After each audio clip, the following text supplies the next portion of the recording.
The Super FX chip is a coprocessor designed by Argonaut Software for use on the graphics support unit of select games on the Super Nintendo Entertainment System to provide graphics that would otherwise be unattainable on the system. The chip had two main functions, allowing the system to display advanced 2D graphical effects like sprite scaling and stretching, and more famously, allowing the system to display early polygonal graphics without the significant slowdown that we present otherwise. In spite of the extremely limited uses of the chip and its variants, only being utilized in 8 out of the 1,756 games officially released for the SNES, both it and the games it supported are still fondly remembered by fans and critics alike to this very day, with Star Fox and Yoshi's Island in particular being frequently ranked among the best games ever released on the system, and still receiving re-releases up to the present day, including on Virtual Console and on the Super Nintendo Classic. However, throughout the heyday of the SNES, there have been numerous games developed with the FX chip in mind that ended up being unreleased for one reason or another, the majority of which have yet to see the light of day in any form since then. Comanche FX. The Comanche games were a series of flight simulation games developed by Novalogic, now known as THQ Nordic, from 1992 to the present day, in which the player flies a series of military missions in an RAH-66 Comanche attack helicopter, also unreleased. The games were some of the first to make use of voxel graphic technology and have largely been met with critical and commercial success, achieving a global sales total of 2.5 million copies in 2004. A SNES port of the first game in the series, Comanche Maximum Overkill, was also put into development by Novalogic under the title of Comanche FX, otherwise referred to as just Comanche. The game started production in 1993, following the beginning of production on the FX chip itself, and was very ambitious for its time, featuring one of the first known attempts at displaying voxel graphics on a home console, along with plans for networked multiplayer via a link cable known as the Super NES Game Link Cable, similar to the Game Boy. The game was frequently promoted in magazines and was also featured at E3 of 1995, but ultimately went unreleased due to unresolved issues relating to the graphics and speed of the game. At the time of writing, the ROM of this game has not been uploaded online. FX Fighter. FX Fighter is a real-time 3D fighting game developed by Argonaut and published by GTE Entertainment on the MS-DOS. In the game, you play as one of 8 aliens taking part in a tournament to glare the greatest warrior in the galaxy to prevent the destruction of their home planet. The game was released on June 24, 1985, where it was positively reviewed, eventually receiving a sequel 1 year later titled FX Fighter Turbo. The game initially began life on the Super Nintendo under the name of Fighting Polygon, which would have taken advantage of the FX chip technology in order to supply advanced polygon graphics that would have otherwise been impossible to portray on the console. The game was heavily showcased at the Winter 1995 Consumer Electronics Show, in which it was announced that Nintendo and GTE would jointly developing and publishing the game.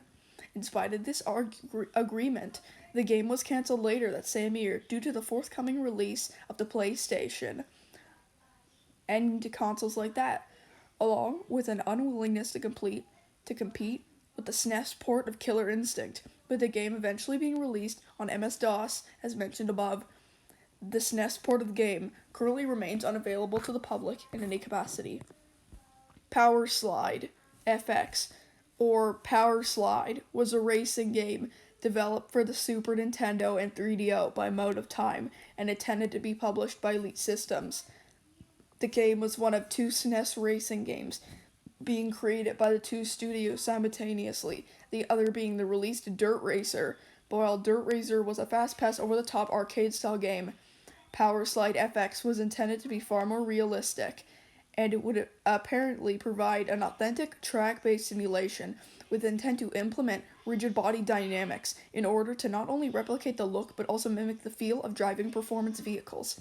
Such was their dedication to providing a realistic driving experience, the car simulation specialist, Torquil Ross Martin, was brought in to advise programmers on how the car's tires would react to different terrain, among other things.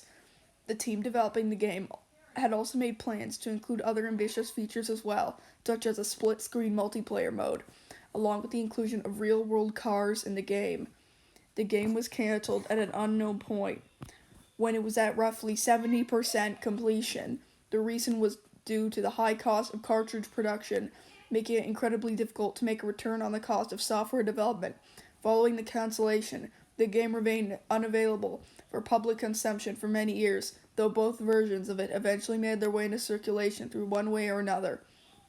In 2007, the 3DO port of the game was made available to purchase via Good Deal Games, a video game website dedicated to the physical release of homebrew and unreleased software for older systems, who had acquired it from Elite back in 2003. Later, on December 12, 2008, Matthew Callis of the website eludevisibility.org uploaded the ROM of the demo of the SNES version showcased at the Spring 1994 European Computer Trade Show to his website. Many years later, Elite themselves announced that they will be completing the Super Nintendo version of the game and releasing it on a cartridge. These plans appear to have fallen through, however, as no update was made beyond the initial announcement. Star Fox 2 was meant to be the sequel to Star Fox, developed by Argonaut and Nintendo EAD for the SNES between 1993 and 1995. This game is very well known, and it's recently been re-released via the Super Nintendo Classic. All you gotta do is complete the first level of Star Fox, and then you can play Star Fox 2. So the game is found. Transformers Generation 2 was a video game developed by Argonaut for the SNES between 1993 and 1994, based on the Transformers media franchise, specifically on the Generation 2 line of toys that were available at the time. The game was first announced in the November 1993 edition of the British magazine Superplay, with Takara confirming on a January 1994 press release that the game will be showcased at one of that year's Consumer Electronics shows. Whether or not this was actually the case is unknown. The game was cancelled at an unknown point starting early to mid-1994, with Takara stating in the July 1994 edition of GamePro that development of the game would be shifted to either the N64 PlayStation or an unspecified Sega platform. While two Transformers games were released on the N64 and PlayStation, it remains unknown if they bore any relation to this title. For many years, it was rumored that the game had in fact been reskinned before being released as Vortex, due to both being Argonaut-developed, FX chip-supported SNES games in which you controlled transforming robot. This was later confirmed to not be the case in the October 2015 issue of Retro Gamer, with programmer Michael Wong Powell stating that, "When I first talked to Argonaut boss Jez-san about the clip they were developing, it was one of the games on the cards. I originally thought of molding my ideas into the Transformers game, but Jez wanted a few games out on Super FX, so kept my game separate. To date, nothing from this title has surfaced online."